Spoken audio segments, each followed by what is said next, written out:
ఓం మహాగణాధిపతయే నమః. ఓం గురుభ్యో నమః. ఓం శ్రీమాత్రే నమః. పరమేశ్వర స్వరూపమైనటువంటి జ్యోతిష, వాస్తు మరియు ఇతర అనేకమైనటువంటి శాస్త్రములను మనకు అందించినటువంటి మహర్షులకి నమస్కారం. హయగ్రీవ హయగ్రీవ హయగ్రీవేతి యో వదేత్ తస్య నిస్సరతే వాణి జహ్నుకన్యా ప్రవాహవత్. అరుణాం కరుణాతరంగితాక్షీం ధృతపాశాంకుశపుష్పబాణచాపాం అనిమాదిభిరావృతాం మయూకైః అహమిత్యేవ విభావయే భవానీం. శ్రీమాత్రే నమః. ప్రేక్షకులకి ఆ లలితాంబిక అమ్మవారి యొక్క అనుగ్రహం పరిపూర్ణంగా కలగాలని మనస్ఫూర్తిగా కోరుకుంటూ, ఇవాళ నేను మీకు చెప్పుకోబోయేటువంటి టాపిక్ ఏమిటి అంటే, ఫిబ్రవరి మాసంలో ఇప్పుడు పలానా రాశి బట్టి అనేటువంటిది ఒకటి ఉంటుంది మనకి. సహజంగా పలానా లగ్నం పలానా రాశి వారికి జాగ్రత్త తీసుకోవాలని. ఇదేంటంటే మనం చెప్పుకోబోయే టాపిక్, ఒక ప్రయత్నం చేస్తున్నాము ఈ మాసంలో ఉండేటువంటి కాంబినేషన్స్కి, ఈ ప్రయత్నానికి ఏ గ్రహ ఆరాధన చేసుకుంటే ఈ మాసంలో మీ ప్రయత్నం సక్సెస్ అవుతుంది. అలా నవగ్రహాలకి 9 రకాలుగా ఉంటుంది.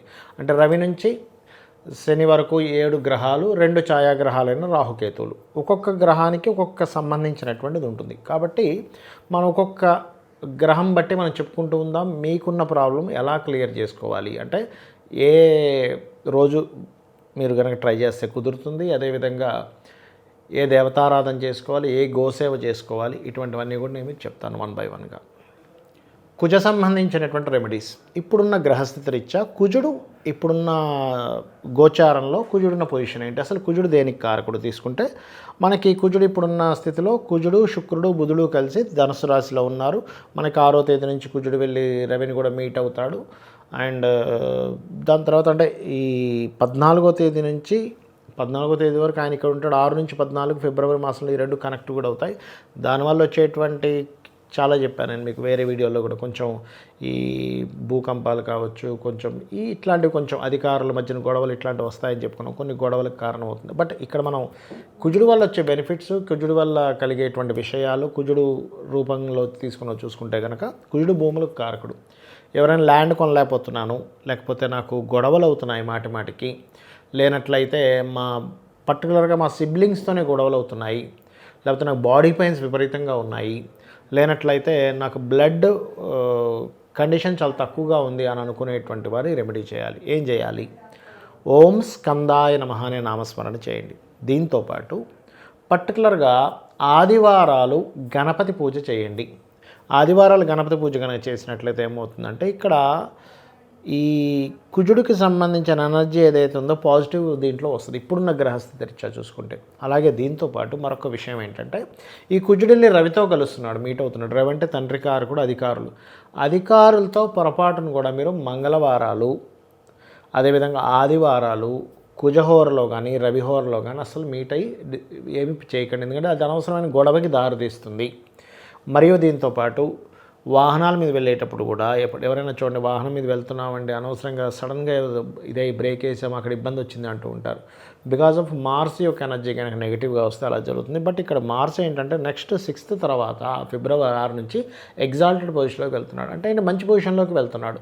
మీకు ఏమైనా కానీ భూ సంబంధించిన తగాదాలు కానీ గొడవలు కానీ ఉంటే ఈ యొక్క ఫిబ్రవరి మాసం మీకు మంచిదే చెప్పాలంటే, అందరికీ కూడా ఒక రకంగా. కాకపోతే ఇక్కడ ఏమిటి, గణపతి యొక్క ఆరాధన చేస్తూ మీరు పర్టికులర్గా వారాహి అమ్మవారి యొక్క అష్టోత్తరం చేయండి. సింపుల్గా ఒక దీపాన్ని వెలిగించి, దీపాన్ని చూస్తూ, దీపానికి ఒక బొట్టు, ఒక పువ్వు పెట్టి చక్కగా అమ్మ నువ్వు ఇక్కడ ఈ దీపరూపంలో ఉన్నావని చెప్పని అనుకుంటూ వారాహి అమ్మవారి యొక్క అష్టోత్తరాలు రెగ్యులర్గా కనుక మీరు చాంటింగ్ చేస్తూ ఉన్నారా, మీ లైఫ్లో జరిగేటువంటి గొడవలకు సంబంధించినటువంటిది ఖచ్చితంగా క్లియర్ అయిపోతుంది. అందులో ఎటువంటి సందేహం లేదు. అలాగే కందులు దానంగా ఇవ్వడం, గోవులకి క్యారెట్స్ తినిపించడం, ఇవి చేయండి. ఇవి కనుక చేశారంటే ఖచ్చితంగా మీకు ఉన్నటువంటి ప్రాబ్లమ్స్ అన్నీ కూడా క్లియర్ అవ్వడం జరుగుతుంది ఈ ఫిబ్రవరి మాసంలో. ఇప్పటివరకు నేను మీకు చెప్పినటువంటిది ఏదైతే ఉందో, దీని మీద కొన్ని కండిషన్స్ చెప్తానండి మీకు. ఏమిటది అంటే, ఇప్పుడు మనం ఈ గ్రహాల్లో ఏ గ్రహం గురించి అయితే మనం ఏ ప్రాబ్లం గురించి అయితే మాట్లాడుకున్నామో దానికి సంబంధించిన రెమెడీ ఏదైతే ఉందో, మీరు పాయింట్ నెంబర్ 1 గుర్తుపెట్టుకోండి. నేను చేసే రెమెడీ పక్కాగా ఈ విశ్వంలో ఉన్నటువంటి ఎనర్జీ, అంటే అమ్మవారి రూపంలో ఉన్న ఎనర్జీ ఏదైతే ఉందో అది వింటుంది, నాతో కనెక్ట్ అవుతుంది. నేను ఈ రెమెడీ చేయడం ద్వారా ఆ యొక్క అమ్మవారితో, ఆ శక్తితో నేను కనెక్ట్ అవుతున్నాను, ఖచ్చితంగా పొందుతాను అనేది ఫస్ట్ మీరు గుర్తుపెట్టుకోవాలి. Point number 1. రెండవది ఏమిటి అంటే కంటిన్యూస్గా చేయాలి మీరు చేసే రెమెడీ. ఏదో ఒక రోజు చేసాము, రెండో రోజు మర్చిపోయాము, మానేసాము, మళ్ళీ మూడో రోజు చేసాము. ఇలా చేస్తే మీరు చేసే రెమెడీ, చేసిన రెమెడీ అంతా కూడా వేస్ట్ అవుతుంది, గుర్తుపెట్టుకోండి. చేయాలి అనుకుంటే కంటిన్యూస్గా చేయాలి. అంటే ఎలా అంటే ఇప్పుడు చూడండి, మనం జిమ్కి వెళ్తాం, రెగ్యులర్గా వెళ్తున్నాం, మనము రోజు వెళ్తున్నాము, ఖచ్చితంగా ఏమవుతుంది అప్పుడు మనకి కంటిన్యూస్గా జిమ్కి కనుక వెళ్తే ఫిట్నెస్ పర్ఫెక్ట్గా పెరుగుతుంది, మన బాడీ ఇది కరెక్ట్గా ఉంటుంది. అలా కాకుండా నేను 2 రోజులు వెళ్తున్నానండి, మళ్ళీ 3 రోజులు మానేస్తాను, మళ్ళీ ఒక వారం రోజులు వెళ్తాను, 10 రోజులు మానేస్తానంటే మీరు లైఫ్ లాంగ్ వెళ్ళినా మీకు మార్పు రాదు మీ బాడీలో. అది ఎలా అయితే మార్పు రాదో మీ రెమెడీ విషయంలో కూడా సేమ్ ఫార్ములా మీరు వాడాలి, ఇది గుర్తుపెట్టుకోండి. ఇక మూడోది, చాలామంది నన్ను అడుగుతుంది ఏంటంటే, ఏమంటే నేను పలానా రెమెడీ స్టార్ట్ చేశాను కానీ మాకేదో మైల్ వచ్చింది, అదైంది ఇదైంది, అప్పుడు ఏం చేయాలి? డోంట్ వర్రీ, ఆ కొన్ని రోజులు ఆగి, ఆ 11 రోజులు ఏదైతే ఉంటుందో అది ఆగి దాని తర్వాత చేయొచ్చు.